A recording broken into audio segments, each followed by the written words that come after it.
Welcome to We Need to Talk about tech, where we talk about the past, present, and future of technology.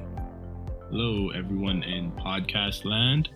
Today, we're talking about Toronto, Ontario, being ranked as the third largest tech hub in North America. We're talking about Carl Pei's company, Nothing, finally revealing nothing. And we talk about the Mac Studio and whether or not Apple is taking right to repair seriously. Short answer, no. All right. On to topic number one.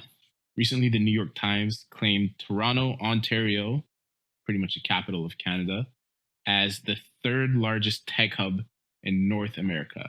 Now, in terms of population size, it's the fourth largest city on the continent of North America, and it's considered a quietly booming tech town, according to New York Times, which is pretty funny because it's not a town, it's a city, pretty big city.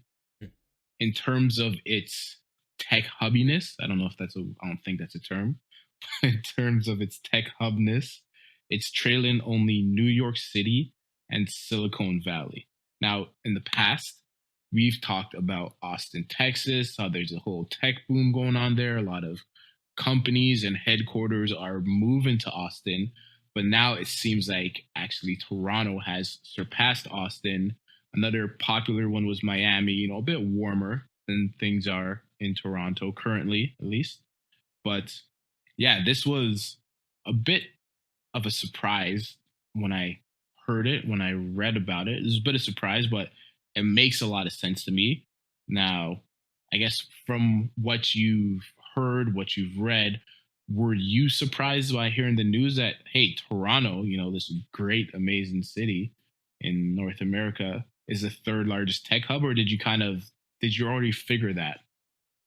Yeah, I was definitely surprised. And first off, I'll say, calling Toronto the capital of Canada, pretty much, will get a lot of Canadians really angry. I mean, it's downtown Canada, right? I'll get a lot of Canadians really mad. So, it's a cool city. Most of our listeners are in the U.S., according to our statistics. So, yeah, I mean, it is a cool city. And there is definitely a lot of expertise, worldwide expertise, as it's a very, not just multicultural place, but a place where a lot of immigrants will land so that they can lend their expertise. A lot of that comes from the infrastructure. Toronto, like you mentioned, is the fourth largest city in North America, the largest city in Canada, and it has a lot of perks for the highly skilled tech workers to kind of grow and thrive. But overall, to answer your question, yeah, I'm very surprised by this. I would have expected Austin to be definitely higher on that list, and even some other American cities. Like, this is the thing, California is such a big state with so many specialized hubs, from LA to San Francisco and stuff like that.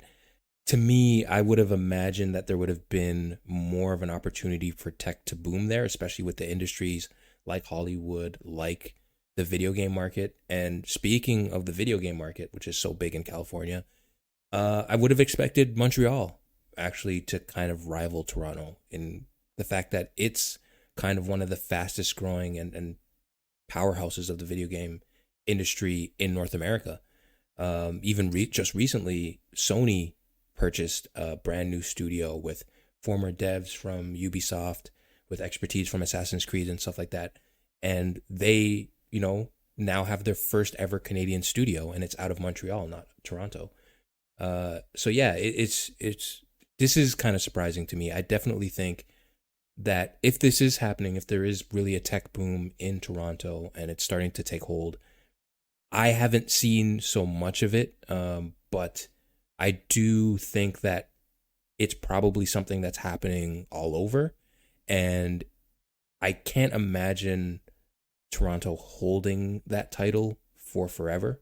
I do think Montreal is definitely going to fight back in terms of the incentives that the Quebec government, specifically in Montreal, is giving for advancements in the arts, in the video game industry.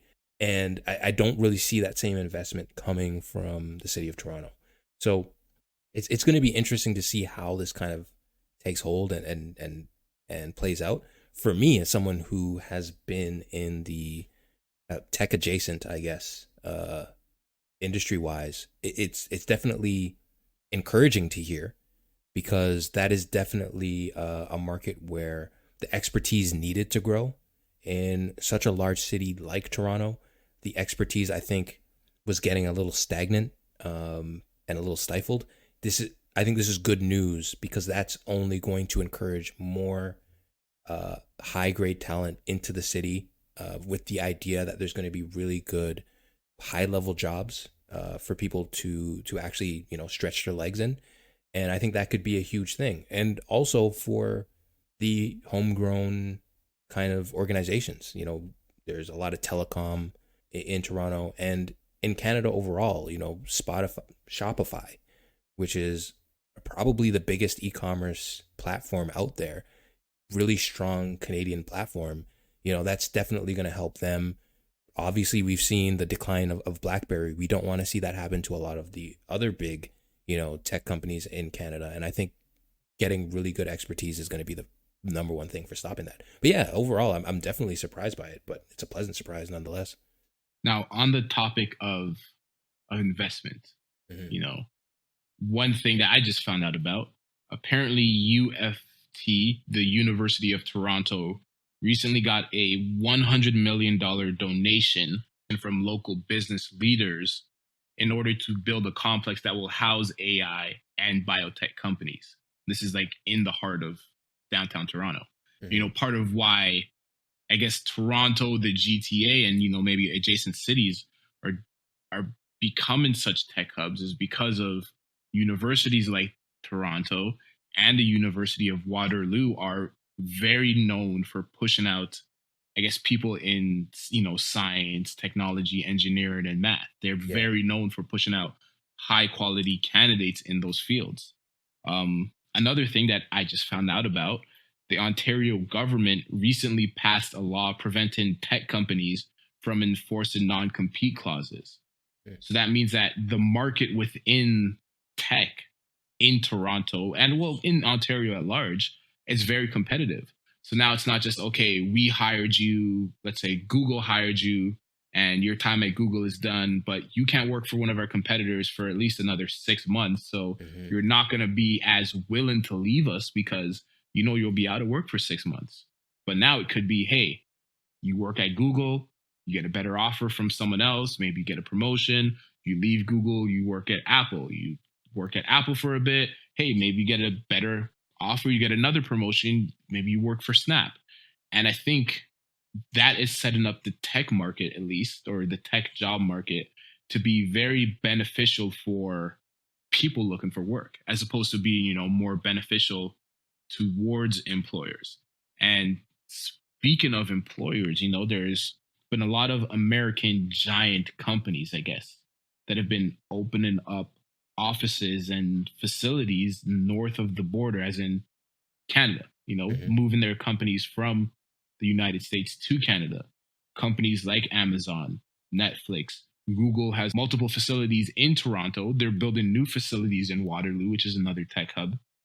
Facebook, Microsoft, IBM, Wayfair, Stripe, TikTok, Reddit, all these companies are building new facilities, building new headquarters in Toronto.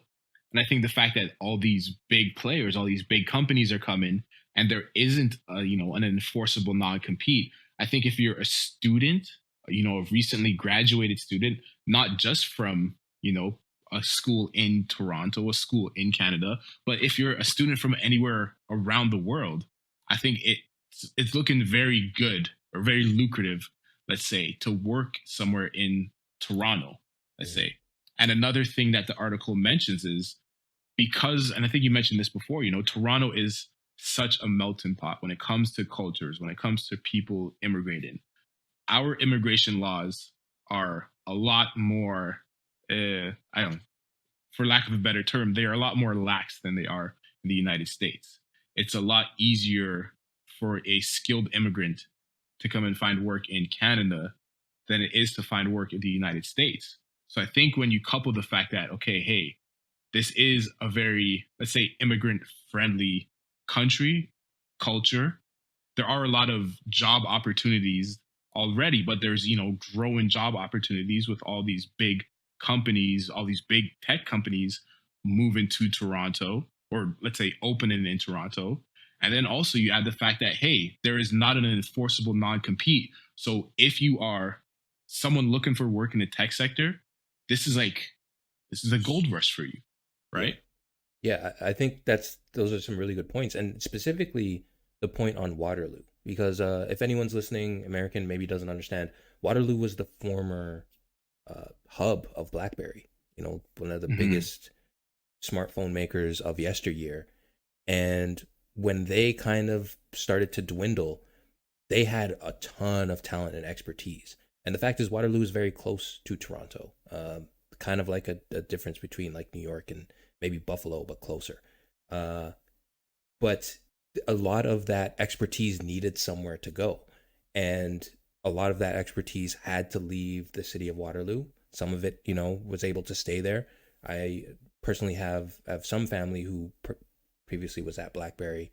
And, there was a lot of companies that kind of capitalized on that. Companies like Sonos, who, a big tech giant in the sound, surround sound market based out of California, opened up offices to kind of capitalize on that talent that was left over from BlackBerry. And I think a lot of companies are starting to see that, like, hey, there's a lot of talent from a lot of, companies like BlackBerry, like Shopify, I keep saying Spotify, like Shopify, which is based out of Ottawa, also in Ontario.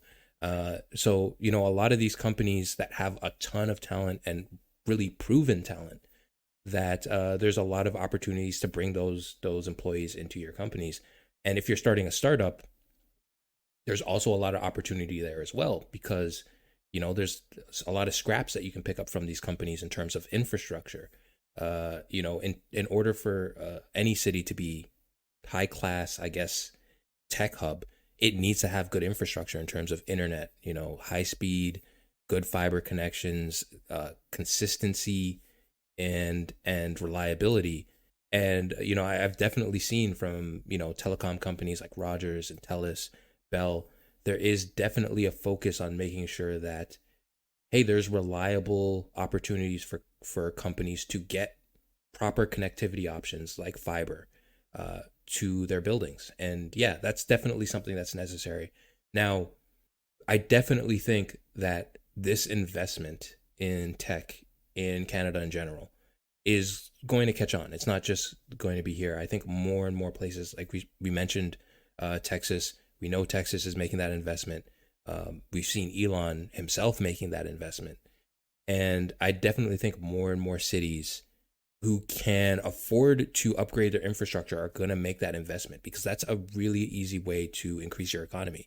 And it's a smart way too. So yeah, I definitely think there's going to be a lot more competition in the tech sector going forward, as long as a lot of these cities in North America can actually get the infrastructure down. Yeah, I think so too.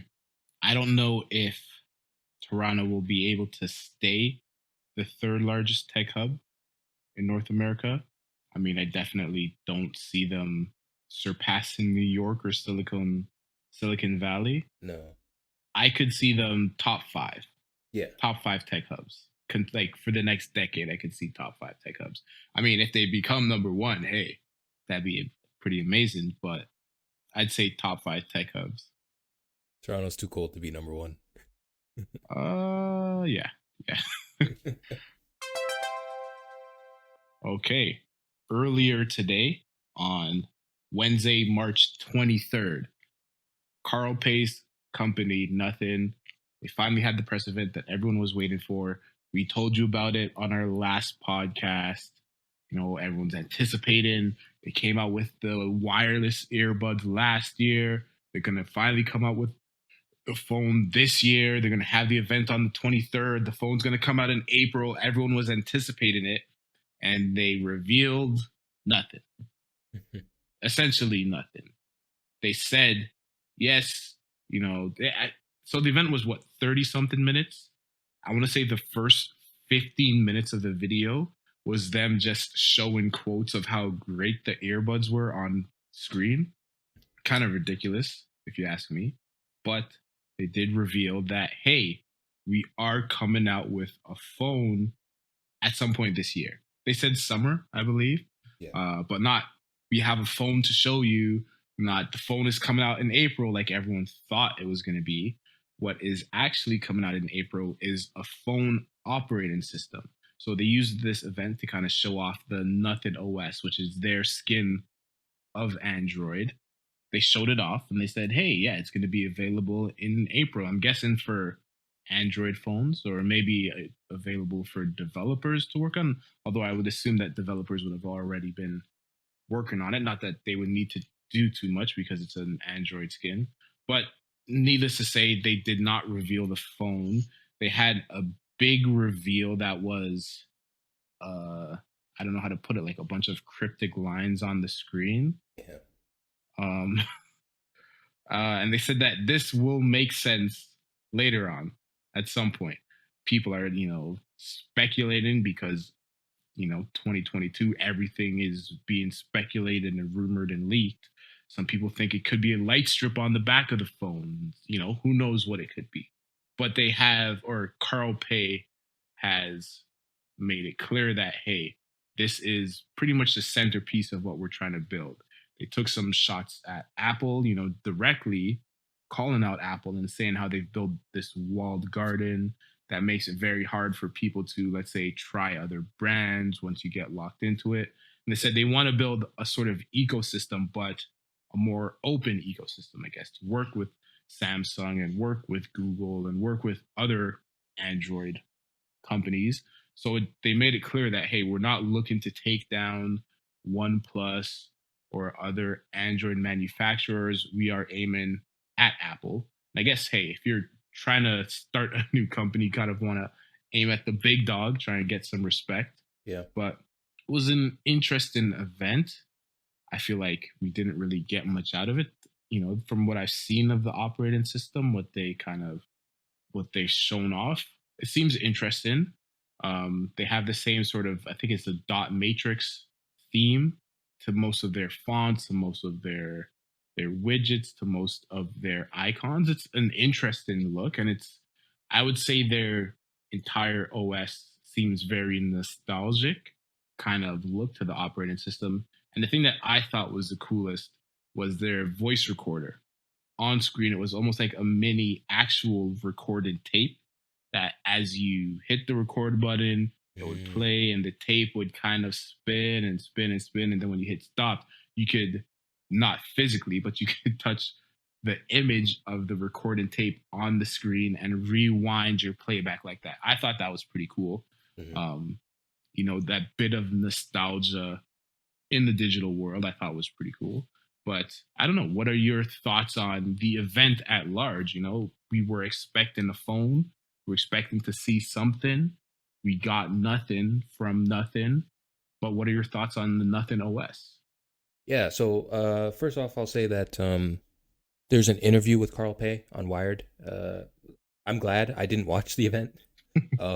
I think the moment I kind of saw it, the moment you mentioned it to me, I was kind of surprised that it happened because I hadn't heard anything. And I realized the reason why I hadn't heard anything is because they didn't show anything. So I read a bit of the interview, Wired's interview with Carl Pei, and some news stories around the event. And overall, there's a couple things that come to mind. One, based on what you just said there, I think you just explained to me why I really kind of vibe, and I guess most people, everyone I guess vibes with teenage engineering kind of style and design aesthetic. But for me, the reason why I think I respond to it so well is because it always reminds me of a cassette tape. And personally, I think cassette tapes are the coolest piece of tech ever. Walkmans and stuff like that. It's just such a tactile feeling thing. And from the clear plastic, some of them were like opaque, but in the late days of cassette tapes, you can get these cool ones with clear plastic and you can put labels on it and label it and stuff like that. And that kind of gets me a little bit excited about the design, the potential design of this Nothing Phone 1. So, you know, although they didn't show it, there are a few things that I think they mentioned that are quite interesting. Like you mentioned, they do have the OS. The OS is going to be very close to stock Android, but with that dot matrix style kind of overlaid on top of it. And because it's gonna be close to stock Android, they're gonna promise up to 3 years of OS updates and 4 years of security updates for the phones. Now that's something that's not common in the Android ecosystem, unfortunately. A lot of companies who make Android phones, especially on the budget side, tend to end updates relatively early in the product's life cycle, maybe even as early as a year into it. So you could have gotten, you know, a brand new phone in 2020, and all of a sudden you're not receiving any updates anymore, which is not great. They're promising, no, we're going to continue to support this device for at least 3 years and 4 years for security updates, which is great. And then the other thing you mentioned is those designs that they showed. And those designs to me look a lot like MagSafe and like the design of the cases around MagSafe. And like you mentioned, Carl and Nothing, the kind of whole methodology around this conference, at least from what I could take from it, seemed to focus around the idea of targeting Apple, like you said. And there was some mentions of, hey, they want AirPods to work out of the box with the Nothing phone.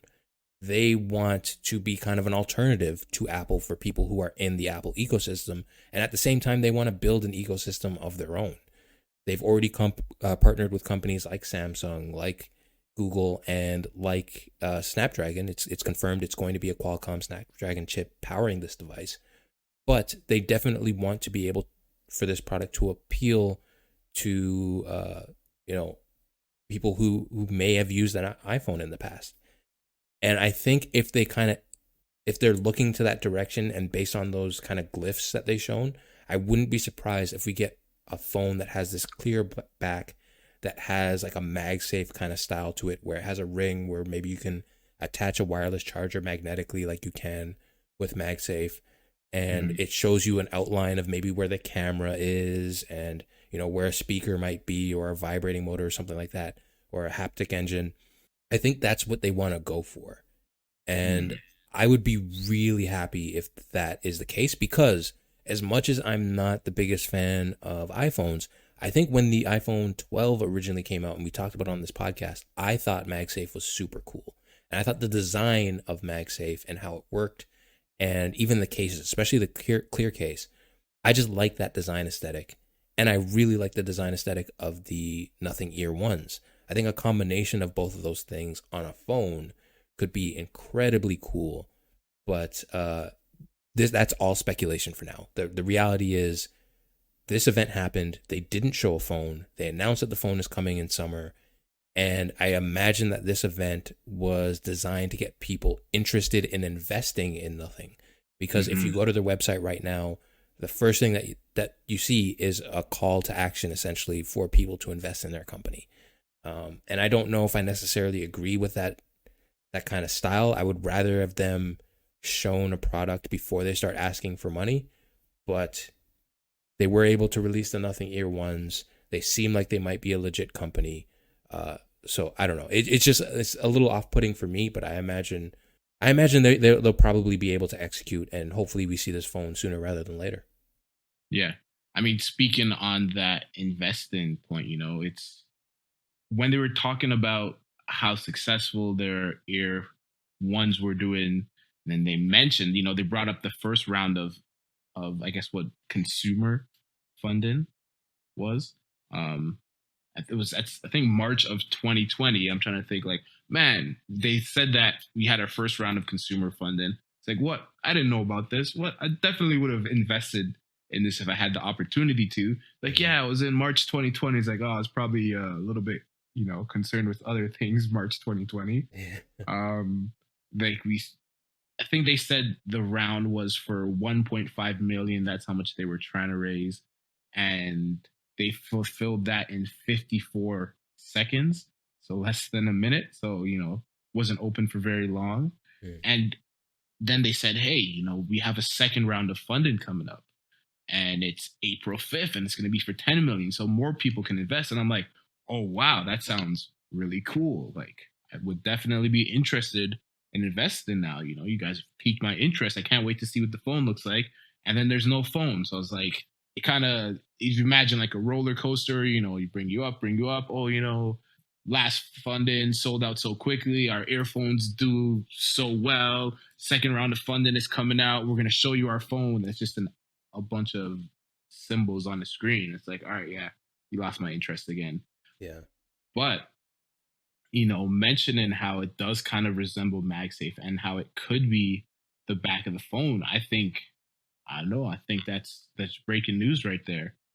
Because now that you say it, and I look at the symbol, it definitely looks like it could be the back of the phone.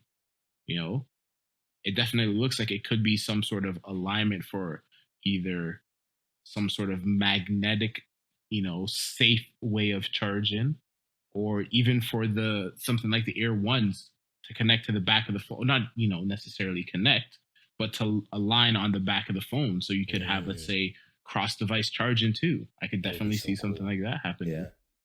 And now I'm looking forward to mock-ups of, okay, hey, we think this is what the phone is going to look like based off of what we saw from Nothing on their March 23rd event. But I am definitely intrigued. If I was still using an Android device, I would probably be interested in trying out, the Nothing OS. But I don't think they are going to make it available for iPhone. And I definitely don't think iPhone would let it be available for iPhone. Okay. So, yeah, I'm just going to have to, maybe you'll try it out and you'll let me know how it is. Well, I mean, I've said for a long time, I think stock Android is overrated. I think a lot of the third-party manufacturers do Android better than stock Android. And that started with OnePlus. OnePlus, when they first came out with the OnePlus One and decided to go with CyanogenMod, that was the best version of Android at that time. And it was based off stock Android, but much more customizable. And I think nowadays with things like Samsung's One UI, especially their new version of One UI 4.1, which just came out, and, what Xiaomi's doing and what Huawei used to do. I think Huawei used to have a great OS as well. Not anymore. Harmony OS is very different from Android now. Even though it's built off a similar structure, it doesn't have the Play Store and Google Play services, which kind of makes it not great. But this makes me wonder, okay, they mentioned stock Android. To me, that's more of a downside than if they said, we're going to take the Android level or the Android ecosystem or operating system to another level, which I think is something that needs to happen. The only way I could see this being really, really cool is if they mention they're partnering with Google, if they get Pixel level features on this device day one. Things like call screening and, the really heavy assistant features that you only get on a Pixel device right now. Or even the stuff that you only get on Samsung phones, like the new Duo features and stuff like that. I think that is going to be key. But yeah, I'm cautiously optimistic for this phone. I think the design overall is what I'm the most interested in. And if they ship it with the potential of an unlocked bootloader, where you could potentially load your own OS on it if you really want to me, that's the key. And I really hope that they get the price right. I'm kind of curious. Nothing's a new company. They have the Ear Ones. We talked a bit about the potential price of this device, of what it could be, considering that the Ear Ones were a little bit closer to the budget side. What would you want this phone to list for, to be interesting to you or even to people around you, where you could be like, oh, I could recommend that phone? I think I said this on the last podcast. I would want to see it at the same price as the Pixel 6. I think that would be a great price. I think that'd be a great entry price, especially for your first phone. I think in today's market, and especially if you look at, okay, hey, they have co-designing from Teenage Engineer. They just got Dyson's former head of design. Like, they're definitely not a grassroots company right now, So I would say I don't expect them to be under 599. I don't expect them to be under 600. I hope they aren't too far over 600, but I could see $600 being a very reasonable price. And then I would be interested to see, okay, spec for spec, where do they compete with something like the Pixel 6? I think, and this is all speculation, but I think design wise, they could definitely outdo the Pixel 6. I think, at first the Pixel was very polarizing. I agree to like it. I know not everyone likes the design or even loves the design of it, but I think $600 would be a good price for your first device and hopefully your second, third, and fourth device. And I hope that they do something like, throw in a pair of the Ear Ones with it and keep it at the $600 price. So we say, hey, the first 1,000 people, or maybe not even the first 1,000, the first people who pre-order this before the launch date or who pre-order this in the first week get a free pair of the Nothing Ear Ones. So that way, yeah, it's $600, but it's technically $500 because you're throwing in a pair of earphones with it. And then 2, you're getting your earphones out there because you're trying to make, your devices more popular. You're trying to make your devices the new status quo. So I think in terms of visibility for them, it would be a great thing to promote. Yeah. And I think in terms of, value for the consumer, it's like, hey, we're not too sure on how this phone is going to be, but we've heard good things about the headphones. So like worst case scenario, I mean, like $600 for a decent pair of headphones is a bit steep, but like at least the headphones are going to be decent, I guess. What would you like to see this phone enter at though? I'm a little conflicted on that point. Like for me personally, I don't know if I could personally purchase a phone that's above the $399 price point. That's just where I've purchased most of my phones, is honestly under the $300 price. And I've never $399 is your limit? Mostly, yeah. But yeah, I don't know. It's just one of those things where even though that is my limit, I don't necessarily think that that's where they have to list this phone. I don't even necessarily think that if it was a full flagship device, as long as the teenage engineering and the design kind of aesthetic resonates with people, I think they could potentially charge whatever they want. Because if I've seen anything from teenage engineering products in the past, is that they're very expensive, but people buy them because they're cool as hell. And if they can take it a step further from the Nothing Ear Ones for this phone to be on that level of cool, I think it's gonna draw a lot of people's attention. So if they announce their phone, they say it is going to be $399, are you gonna buy it? If by some miracle my phone broke, then yeah, I probably would. Whoa. Okay, what if it's $399?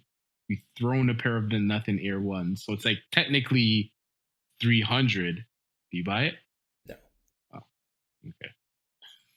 But I definitely think that could be a good basis of, well, when my phone does go bad and I need a new phone, Nothing is going to be at the top of my list for the companies that I look at for my next phone, for me personally. But yeah, I don't necessarily think that that's a smart move. I think going more higher end, like you mentioned, Pixel price or even higher, is definitely smarter for the longevity of the company.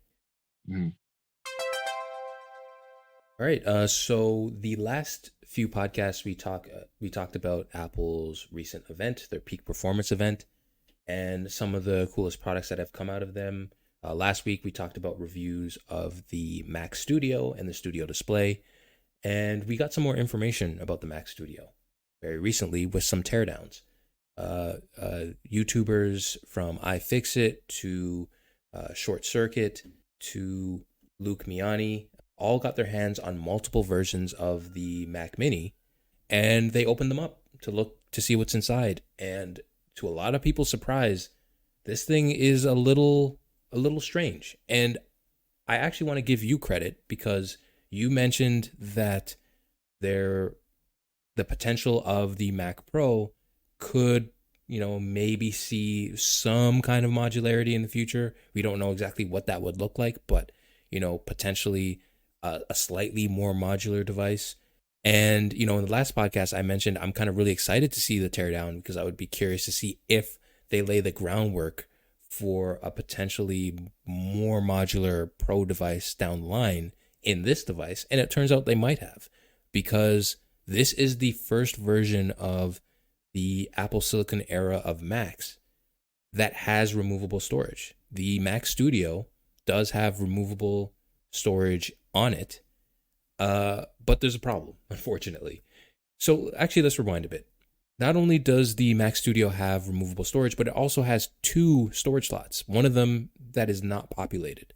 Some of the people who have teared down these machines have speculated that potentially if you get the higher capacity versions, like the 8 terabyte, maybe both of those sockets are populated, and in the lower storage versions, it's just the one storage chip.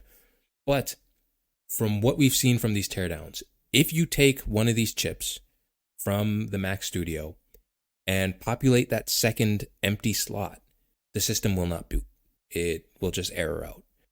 Not only that, but these chips that are in the storage chips that are in the Mac Studio are proprietary to Apple. And as a matter of fact, they are controllerless chips. And what that means is generally with an SSD, your SSD will have its flash modules and a controller on the same stick or drive, essentially, so that it can be used with any machine.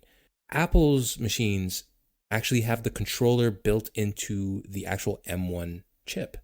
So the storage that plugs into the M1 chip, especially if it's a soldered on storage like it is with all of the other products, they don't need their own separate controller because that's already a part of the processor. Now with these removable versions of the storage, they also don't have controllers because the controller is a part of the processor. But because they're not soldered on, that gives a little bit more distance between the actual chip and the controller. So this does lead to a couple of downsides. For example, a little bit slower speeds, marginally slower speeds on the socketable drives. So it begs the question, well, what is the benefit then? If these drives are potentially a little bit slower and, that second slot isn't really usable if you put another drive in it, what was the point of having these removable storage on this machine? And that's really the question. I think a lot of people are stuck scratching their head as to why you would engineer a machine that has removable storage, but make it so that you can't do anything with that removable storage. And it came to the point where a lot of these YouTubers who tried to break down this device and figure out what you could actually do with this, they tried so many different options. One tried to upgrade the storage by taking a higher end version of the Mac Studio with a larger storage drive and populate a lower end version with that higher storage, and the machine wouldn't boot. So you can't upgrade the storage as of right now. If you buy a 1 terabyte version and you run out of space and you decide, well, you know what, I want a 2 terabyte version. Not only can you not put that storage in the second slot, but you also can't just upgrade the storage in the main slot either.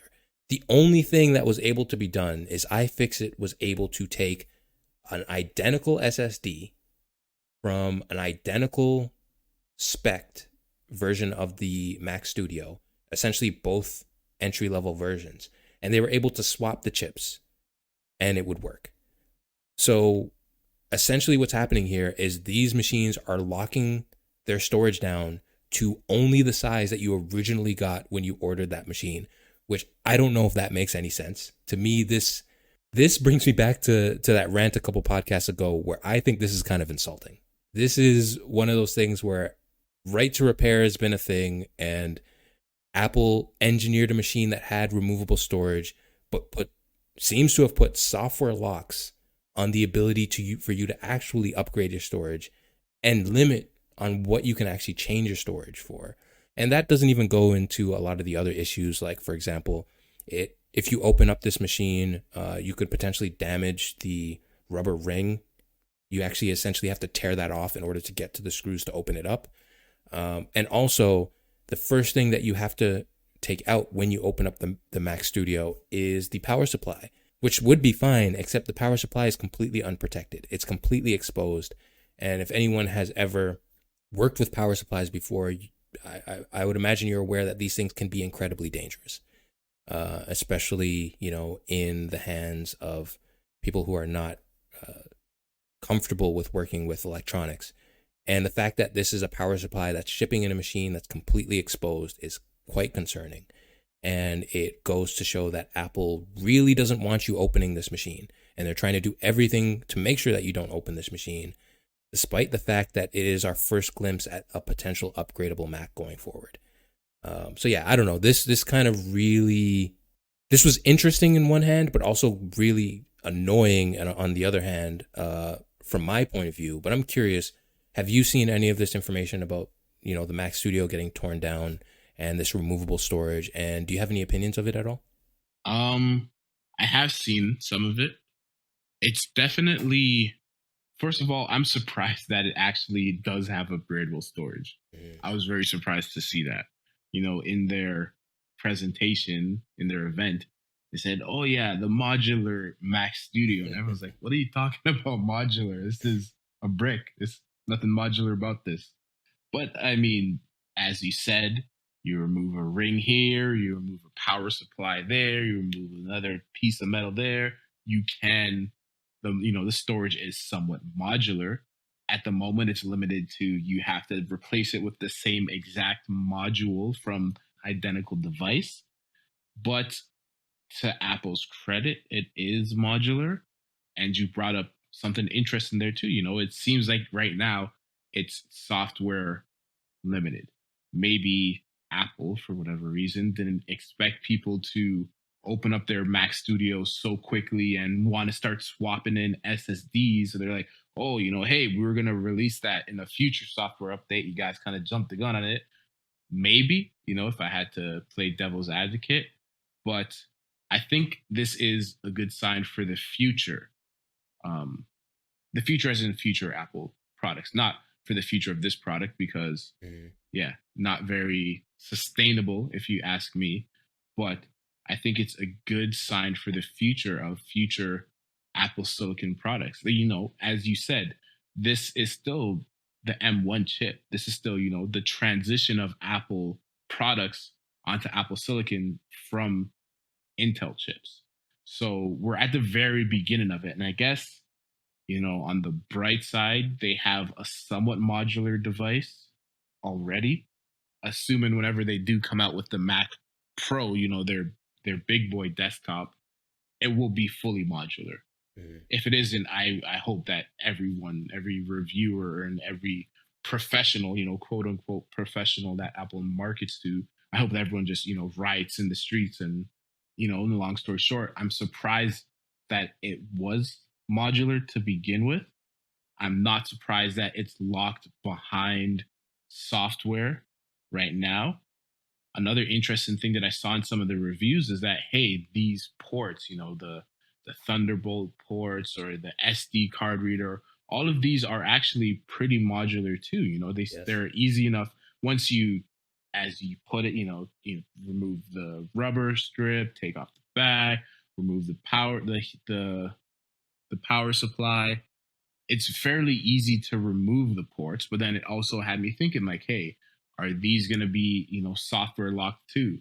So that if I take, let's say if someone happens to have a broken Mac Studio already, that isn't covered under Apple Care already, and they want to take a C port from this broken one, put it into my other one, or from let's say a brand new USB-C port, put it into my broken one, I would assume that that would be device locked. That unless you bring it directly to Apple, even if, let's say, you have the skills to open it up, to get to the ports, to remove them safely, replace it safely, I would assume that would be device locked. But, maybe in a dream world with a couple software updates, you can replace those yourself, no problem. You can replace the SSD yourself, no problem. You could expand the storage yourself, no problem.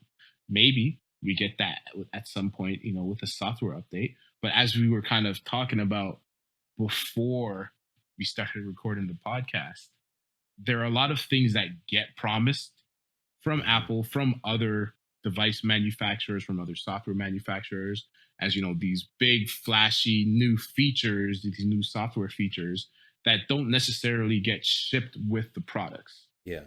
And then it's, oh, you know, at a later point, well, you push out a software update so you can do what we were talking about. But that either never happens, or if it does, it happens much later than it was supposed to, or it's not as good as they said it was going to be. It's not as revolutionary as they said it was going to be. Yeah. So, you know, I'm not going to hold my breath waiting for Apple to release the software update that allows you to expand the storage yourself or even replace the storage yourself. But it's nice to see that there is at least the, you know, the skeletons of that in their current desktop product, so that hopefully when they come up with their, you know, their actual desktop, that is something that is already there because they've laid the groundwork for that already.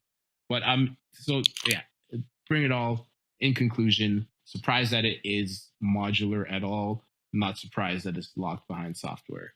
Yeah, I mean, I kind of, it didn't even occur to me because you're right. Every port on this Mac Studio is completely modular. It's on its own separate board. It can be removed. It has a removable socket on the actual board where you can take it out and hopefully replace it. If there was some kind of software lock preventing that, that would be absolutely horrible because, quite frankly, I say that a lot, but the reality is this machine is the most modular Mac that has existed in years, and other than the Mac Pro.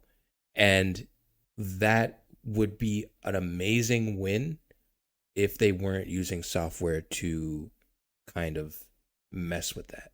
And I would love to be optimistic to say that, oh, hey, yeah, they're going to release a software update that's going to fix this and it's going to be great.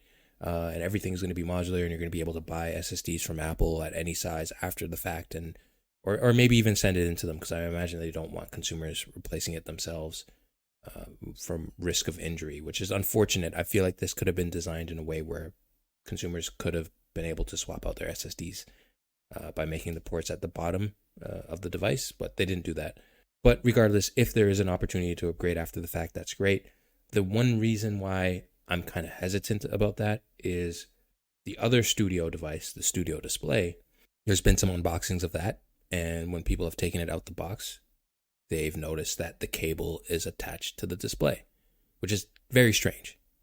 I don't know if I've ever seen a monitor or a TV or anything for that matter in recent history where the power cable was attached to the display. And it looks like it was the case with the Studio Display. Now, on Apple's website, it says specifically that the cable is non-removable. But it turns out if you pull hard enough, you can actually remove the cable. It's a proprietary cable for specifically this display. And the funny thing is, you not only do you have to pull really hard to get this cable out, but they actually designed a tool for the Genius Bar when you take your device to Apple to take out the cable, which I think is I don't know about you, but to me that sounds ridiculous. There's been no other display where you've needed a tool to take out the power cable. There was no reason why you should need a tool to take out the power cable. And there's no reason to suggest that this device needed a cable that needed to be, permanently installed anyways.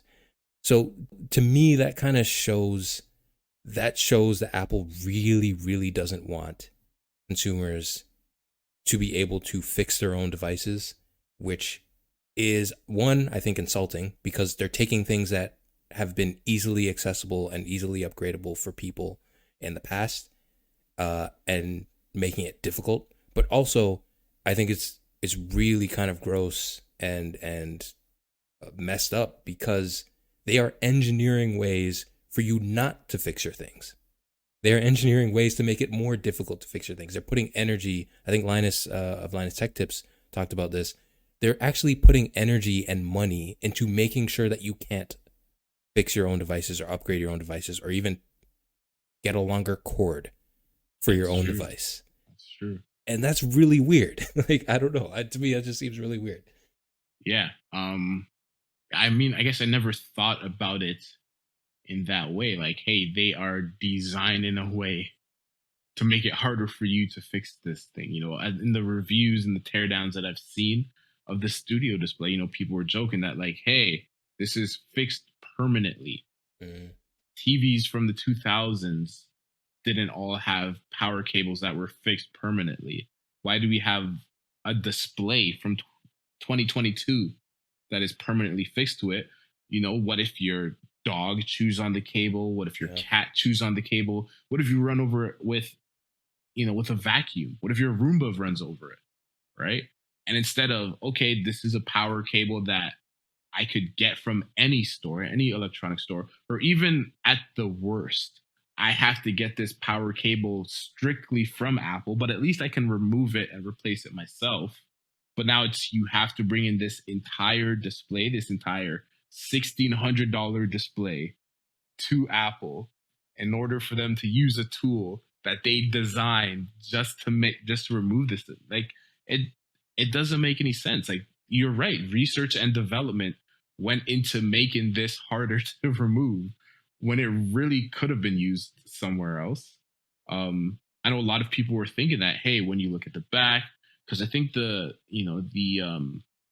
press photos that they showed before, right? They didn't have the power cable fastened to the back of it. Yeah. But it looks exactly like the back of the iMac. And people were probably thinking, oh, this probably has that same MagSafe plug or whatever they ended up calling it, which everyone was in love with that plug. It's an amazing idea because they admitted that, hey, people may be walking behind this. People may trip over it. We don't want your computer to go flying off the table because someone accidentally tripped over your cord. But apparently now they don't care if people trip over the cord. Like, yeah, I don't know. It's very strange, but it's also very Apple to do something like that. But yeah, I don't know. A little bit troubling to see. And that doesn't even talk about the stand that you have to order from day one. Yeah. Because you can't change it after the fact unless you send it to Apple. I think you can bring it back to Apple. You can bring it back to Apple to have it changed, but you can't. You can't. God forbid you do it yourself. It's really weird and kind of, I don't know. I think it's really, really odd and troubling. But who knows? I hopefully this is a sign that people are getting fed up with this kind of anti-repair narrative that Apple is kind of putting out there with their products, and maybe they're forced to kind of change tune, especially because they're a company that talks so heavily about being environmentally friendly. Making sure your products can't be fixed by its users is not environmentally friendly in any way. Definitely not. Definitely not. I mean, did you want to bring up your theory that you kind of brought up before the podcast or before we started recording that, from the teardowns that we've seen, this studio display, quote unquote display, is laid out very similar to an iMac. And you were actually saying that you think it was supposed to be an iMac Pro, but then, maybe supply chain issues or some, other thing happened. And instead of becoming an iMac Pro, instead of getting some sort of, M series processor, M1 series processor put inside, they said, hey, we're going to just have to put in A13 Bionic in it because we got a bunch left over because now we're not making the iPhone SE with them anymore. So we got all these chips laying around. Let's stick them in the iMac, let's stick them in the studio display. And yeah, I charged $1,600 for it. Yeah, that's definitely something I think was happening here. And we talked about it a little bit on the last podcast. You mentioned, hey, the camera on this studio display is not very good. And it seems like it's a very similar camera that you would expect from like an iPhone or something like that. So it should be better. And I think the reason why it's probably not as good as it is, and maybe hopefully this is also the reason why storage isn't swappable on the Mac Studio, is this product might have been a little bit rushed, specifically with the studio display. Because I imagine from what I've seen, it looks like it was a product that was designed to be an iMac Pro. And based on the heft and the kind of cooling mechanism that's in the Mac Studio that has the M1 Ultra, I wouldn't be surprised if they struggled with cooling the M1 Ultra in this this kind of chassis and this form factor. So maybe they just decided to scrap it overall and turn it into just a studio display. But the reality is, this is a display that has a chip in it. It has the A13, and not only that, it runs iOS. It runs iOS. It's pretty much a full computer, and when you open it up, it looks like a full computer. And I imagine it was kind of like a late decision to say, okay, and you're probably right, it could have been supply chain as well. Maybe they just had, they didn't have enough chips to make both products viable, and they decided to go with the more pro level version with the Mac Studio. But yeah, I could definitely see that a lot of the issues we're seeing might be the result of they had an original plan. It was an iMac Pro. They realized that they couldn't pull it off, so they canceled the iMac Pro and decided to make the Studio Display instead. And a lot of what we're seeing with the issues with the camera and stuff like that are hopefully temporary, because once they get this product out there and software updated on it, and it does take software updates. I have seen reviews talk about the moment they got it out the box, they did have to update the display. So, things like that, I imagine hopefully the camera gets better, and maybe this could be a sign that I've heard some people speculate that we won't see an iMac Pro. I'm hoping this is a sign that we do see a bigger version of the iMac in the future in this chassis, and hopefully potentially getting rid of that base level iMac altogether and having this chassis be just an iMac, because I do think the 24-inch screen is a little bit small, but also I think the base level iMac is very overpriced, unfortunately, for what it is, and I think they can do a lot better. And I think this Mac Studio, as much as it's not a great display in terms of price to performance, I think if it was a whole-on computer, it could be definitely a much better value proposition overall. Yeah, I think definitely if they put, let's say, an M1 Pro or even an M1 Max in it, I doubt the price would remain the same. But if they did, that would make a lot more sense. Yeah. Right? Because, in terms of technical specs, it's not really better than the iMac, and the entry-level iMac. But if you say, okay, hey, yeah, you have an M1 Pro and an M1 Max, a 3 inches bigger diagonally, you have a better camera, better speakers, all of that combined makes it a better product. Yeah. But the fact that, it's I don't know, it's essentially like a giant tablet that doesn't have a touchscreen kind of makes it not worth that much money. But I'm going to run with the conspiracy theory that this was supposed to be the iMac Pro. And there were some issues that they ran into. And maybe that's why all the leakers and reviewers were like, oh, the iMac Pro's coming. It's coming. Well, it was supposed to come. And, all their sources probably said, hey, there is the 27-inch device that I've been telling you about. It's coming out. It has an ARM processor inside. Don't worry. I'm not lying to you. They just didn't realize it was an A13 and not an M1 Pro. Yeah. But, yeah, I think if this was, even if, one more thing I want to say. Mm-hmm. I get that people want an official Apple display. I get that. Definitely get that. It goes with the aesthetic and all that stuff, especially if you get in the Mac Studio. But why would you buy multiple displays with multiple webcams? That's one thing that kind of bothered me this whole time. Let's say if I have to have the studio displays, I don't want 3 webcams looking at me. That doesn't really make any sense. I don't even want one webcam looking at me, to be honest. But I think there should have been, and this obviously runs into supply chain issues if we're running with the theory that, hey, this wasn't even supposed to be just a display. This was supposed to be a iMac Pro, right? But I think there should have been 2 versions of this. There should have been one version maybe that was just the display without the camera in the front, maybe with less impressive speakers, and then you could have had a Pro version with the camera, with the speakers. So maybe if you wanted to outfit your setup with Apple official studios, you didn't need a bunch of webcams staring at you. You didn't need all these speakers also, right?